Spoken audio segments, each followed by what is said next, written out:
Why are we still here? Just to suffer?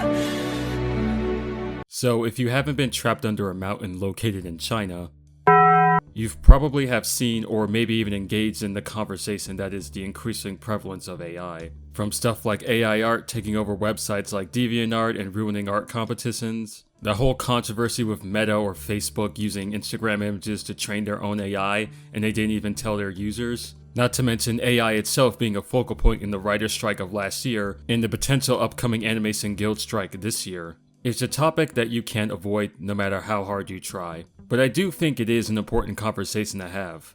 Cause from the way things are heading, it's looking a little bit spooky, I'm not gonna lie. This video is probably gonna go all over the place, so bear with me, this is sort of a ramble. If you take one good look at my channel and what I cover, I'm pretty sure you can guess what my stance on all of this is. But before I get into the negatives of AI, I feel it would be a little disingenuous on my part to not talk about the potential upsides. Because yes, like most people, I do think AI can be very helpful and useful, mostly in the way it can help with cutting down on the tediousness of certain tasks. For a little insight into what I've been doing the past few months, I've been fiddling around with Blender. For those not in the know, it's a 3D animation and modeling program that's completely free to use. I recently took up Blender again because I want to make my own models and animations. But the one thing about modeling, especially character modeling that pretty much all 3D artists agree sucks, it's UV unwrapping. F***ing UV unwrapping. It's tedious, frustrating, but also a necessary evil. Now, this is an area where I think AI can actually be pretty helpful in, and I'm not alone in this. If implemented well, it'll be a way of smoothing over the busy work, but not take away from the creative process. During the development of Into the Spider-Verse, the production team used a learning algorithm to help place ink lines on characters from specific angles, and if the algorithm did it incorrectly, the artist could go in and manually correct it. The effects team did this amazing thing where we had the character designer make a library of drawings. So that was something we could make rules for. This is the way that nose would look from this head angle to camera. And we made a whole bunch of poses that defined that. And the effects team would recreate those in 3D space with those rules of head angle to camera, and then let the machine learning program try and guess where those drawings would go, and a person would correct it every time it was wrong, making it therefore another rule. And little by little, we're teaching the computer to make drawings that we find redundant. Stuff like this, the scene cut detection tools in something like DaVinci Resolve, or restoring damaged film and audio are, in my opinion, good uses of AI, for the same reasons I mentioned before. Now, when AI starts to become problematic is when it starts being seen as a tool to help assist in the creation of the art, and instead, it just replaces the artist, like wholesale. All the individuality, perspective, teamwork, the human condition, stuff that makes art interesting, just gets thrown into the trash and replaced with a freaking prompt. And if everything comes to that, then what's even the point of living? Okay, slight gear shift. Why do we create? Why do we put so much time into this stuff when you can just pull up a prompt or chat GBT? Well, the answer is different for everyone. For me, it's simple. But also not, okay, just look. It's a lot of things, but for one, it's personal expression. To use me as an example, I'm an introverted guy, since I was in my early teens. There were many times where I had trouble expressing myself and my interests to others around me. That's actually one of the many reasons I made this channel in the first place. Not only to challenge myself, but to also express myself in ways that I had trouble doing. A lot of my earlier content may not always reflect that, or you may not see it in it. I uploaded a lot of stupid shit on this channel looking back, honestly.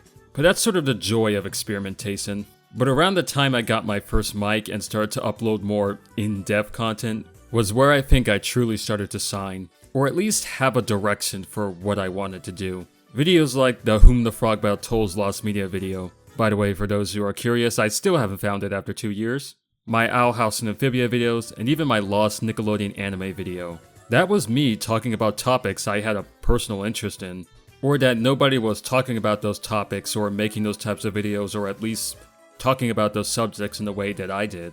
So I took it upon myself to make them. It was a few years ago when I started getting back into drawing again. I was talking to another more experienced artist, and they said something along the lines of, make the stuff you want or always wanted to see in the world. That's a mentality that my channel and even my personal art works off of. So we have personal expression and we have the drive to put our ideas out into the ether. But then there's the third pillar, why I find art endearing. It's the journey and the process that comes along with it.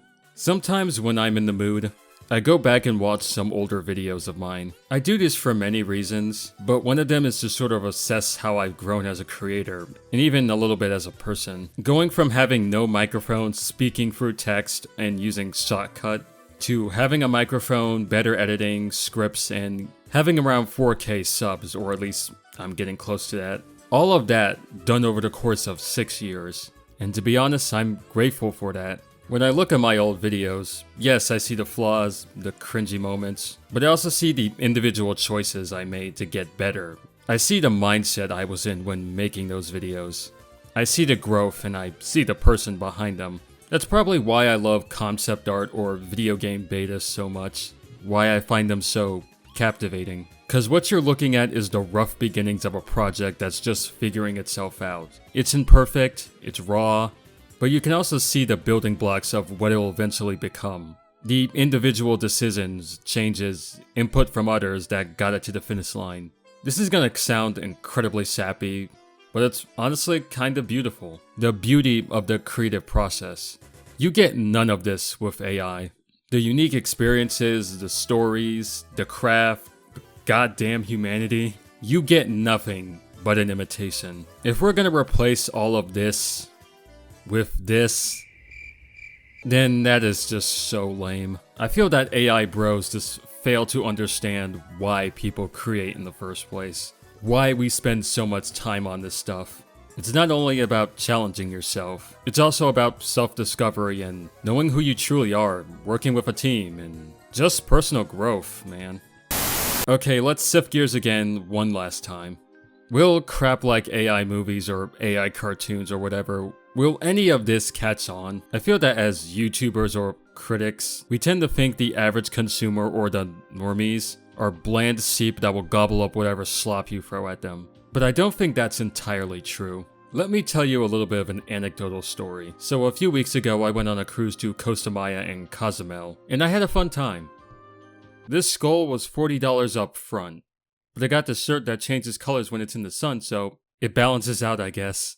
But anyway, when our ship arrived back in Texas, we decided to hang out at my aunt's house, before we had to take another flight back to Florida, which is where I actually live. During that downtime, we watched some TV. I don't remember the show because honestly I didn't really care about it, but if I can find it, I'll post it on screen. And as we were watching this episode of a sitcom and watching its plot unfold, one of my family members commented on the ridiculousness of the events of the plot, which was followed by one of my aunts saying that the script for this episode was terrible. Now, I know this sounds like a completely inconsequential story, but when I was thinking about the question of, will the masses get behind or accept AI entertainment? I think the answer is no. Maybe. I hope. And this is why I have a sort of white-pilled outlook on the impending potential AI takeover, at least in terms of the entertainment industry. If my family can see the bad scripts of a modern sitcom, it's not too hard to imagine them watching an AI movie and feeling something is completely off. And that's the thing. Everyone has standards. These companies and studio heads will try and sell us this AI slop, and believe me, they will try. It may work once, maybe twice, but I think in the end it's gonna eventually backfire on them. The consumer will be able to see through the facade, the technological smokescreen, and they're gonna reject it. And they're gonna turn around and go searching for real human experiences, real art and expression. And I hope that happens. Okay, sorry if this video is a bit weird. I feel like I'm still detoxing from the trip and I kind of been in a bit of a creative rut, so I decided to put this video out to sort of get my creative juices flowing. Also, the presentation might be a bit different. I know I'm using Amethyst from Steven Universe as like a visual representation of me. I'm just trying out new things, trying out new stuff. I may continue this going forward, I may not, just testing things out right now. I don't know when the next video is gonna be or what's it gonna be about, but stay tuned and subscribe, like, turn on the bell for notifications, and I'll see you in the next video.